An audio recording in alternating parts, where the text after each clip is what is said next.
First scripture today is from Habakkuk 2, verses 22 through 20. When the Lord answered me and said, "Write a vision and make it plain upon a tablet so the runner can read it. There is still a vision for the appointed time. It testifies to the end. It does not deceive. If it delays, wait for it, for surely it is coming. It will not be late." Some people's desires are truly audacious. They don't do the right thing, but the righteous person will live honestly. Moreover, wine betrays an arrogant man. He doesn't rest. He opens his jaws like the grave. Like death, he is never satisfied. He gathers all nations to himself and collects all peoples for himself. Won't everyone tell parables about him or mocking poems concerning him? They will say, "Doom to the one who multiplies what doesn't belong to him and who increases his own burden." How long? Won't they suddenly rise up and bite you? Those who frighten you will awaken, those who become plunder for them. Since you yourself have plundered many nations, all the rest of the peoples will plunder you. Because of the human bloodshed and the violence done on earth to every village and its inhabitants, doom to the one making evil and gain for his own house, for putting his own nest high up, for delivering himself from the grasp of calamity. You plan shame for your own home, cutting off many peoples and sinning against your own life. A stone will cry out from a village wall, and a tree branch will respond. Pity the one building a city with bloodshed and founding a village with injustice. Look, isn't this the form the Lord of heavenly forces? Peoples grow weary from making just enough fire. Nations become tired from nothing. But the land will be full of knowledge of the Lord's glory, just as water covers the sea. Doom to the one who makes his own companions drunk, pouring out your wrath in order to see them naked. You have drunk your fill of dishonor rather than glory, so drink and swagger. The cup of the Lord's strong hand will come around to you. Disgrace will engulf you. Because of the violence done in Lebanon, he will overwhelm you. The destruction of animals will terrify you, as will human bloodshed and violence throughout the land, the villages, and all their inhabitants. Of what value is an idol when its potter carves it? A cast image has been shaped. It is a teacher of lies, for the potter trusts the pottery, though it is incapable of speaking. Doom to the one who says to a tree, "Wake up," or "Get up," to a silent stone. Does it teach? Look, it's over land, gold, and silver, but there is no breath within it. But the Lord is in his holy temple. Let all the earth be silent before him.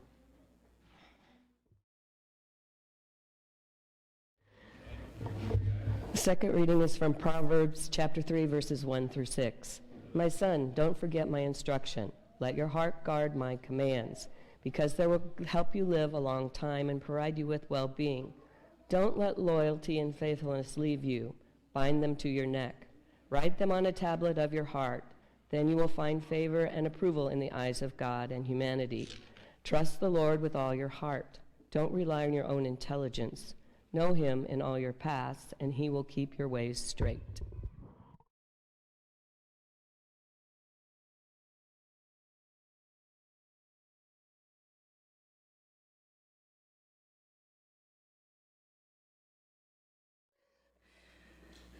So this morning we're continuing in our sermon series of the book of Habakkuk, right, where we're talking about when God doesn't, right? We started where Habakkuk was complaining to God. That's where we started, right out the gate, right? He lays out this huge diatribe of all the things that are wrong with the place that they're in right now, right? There's violence and corruption and injustice and all of these things. And he says, "God, why won't you fix this?" Right?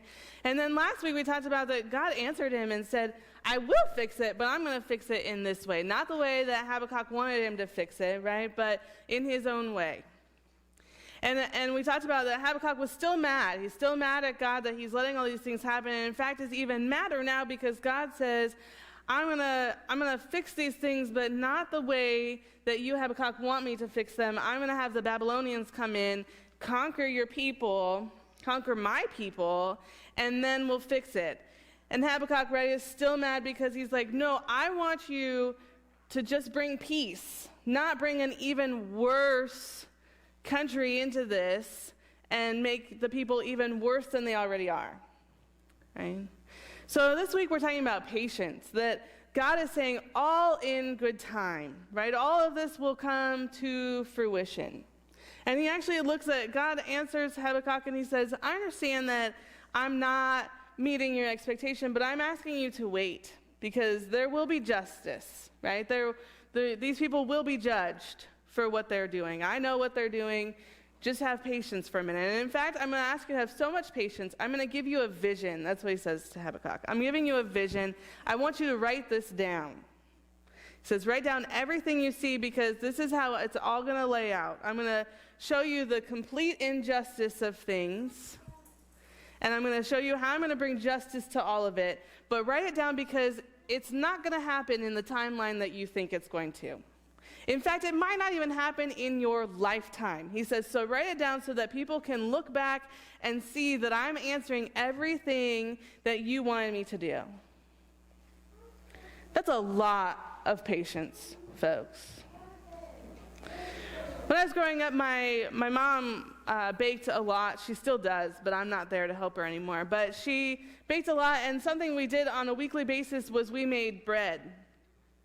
And if you've ever made homemade bread, there is nothing, maybe nothing better in the whole wide world than pulling that hot bread out, letting it sit just for like 1 second, then slicing it and eating it with butter, right? And you eat that hot bread with a piece of, oh my gosh, friends, if you've never done it, go home, make some bread. As soon as it's hot, cut it, eat it with butter. It's the same, it's the best.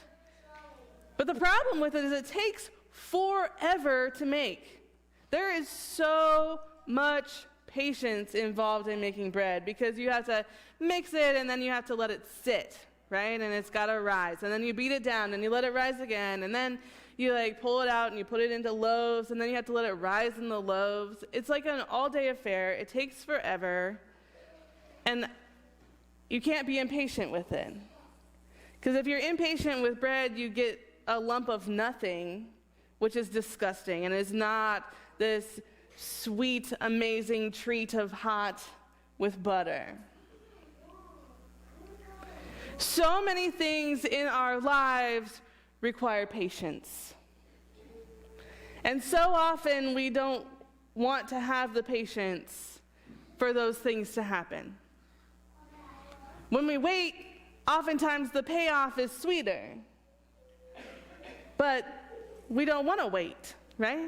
We want the answer now. We want the solution now. Habakkuk was like, give me the answer. Give me the justice that I need right this minute.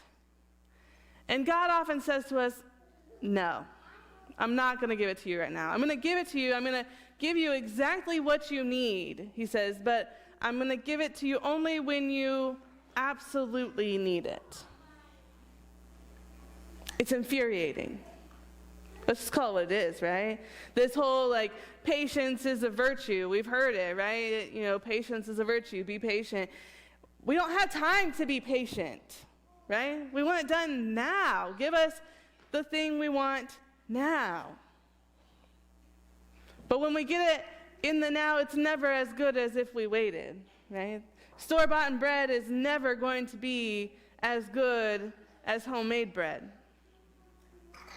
One, I think because you didn't work for it. Two, because the flavors just aren't the same.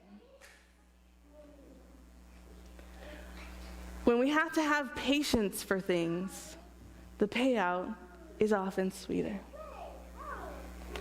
God gave Habakkuk a whole list of how he was going to bring justice for the people, right? Habakkuk was mad that God was bringing in the Babylonians to conquer the Israelites, and that the Babylonians were going to be worse than what they were in. And God says, I know. He's like, but no one's above my judgment, and this is how the judgment is going to lay out.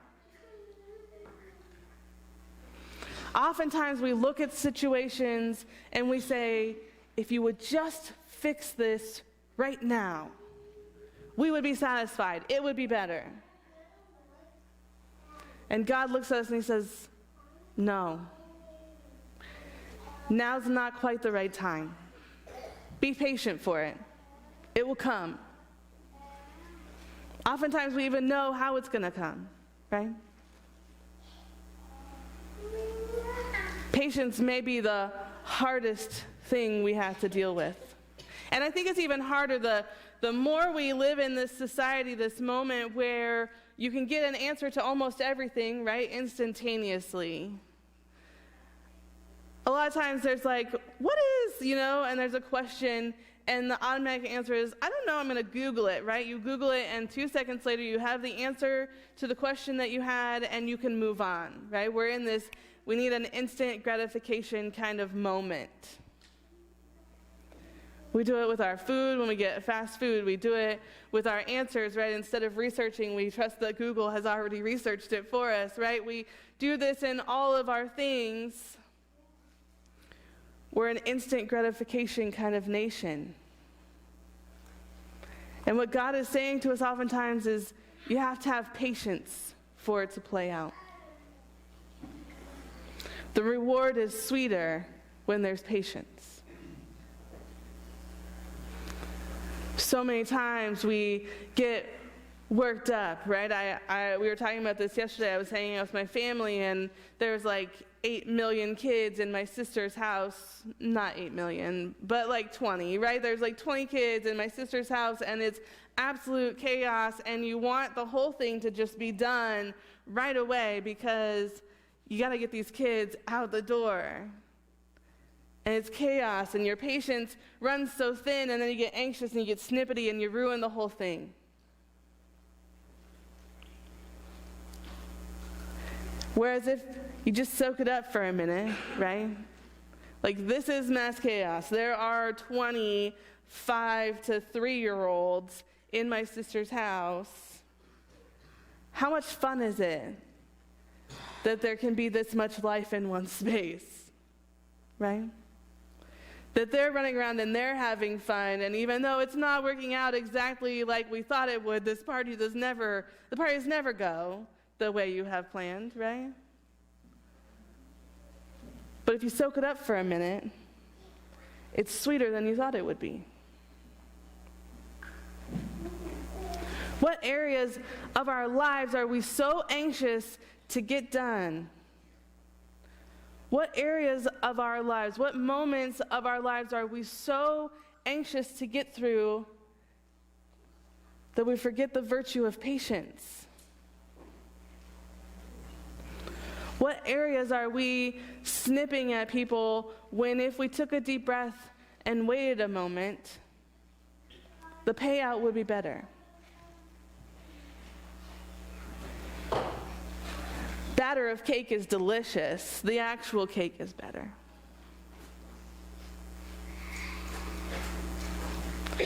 God is looking at Habakkuk this week, and he's looking at us, and he's saying, all in good time, friend.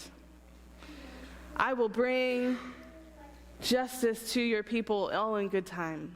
I will bring the solution to this matter all in good time.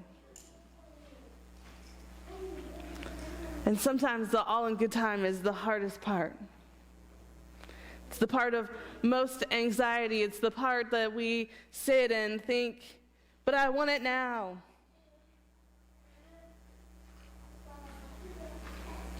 This week, as you go about your week and you're going about the things that you're doing, figure out where you're missing the patience. Ask God to give you that so that you can experience the all in good time in goodness. Because the reward is always sweeter when we wait. Amen.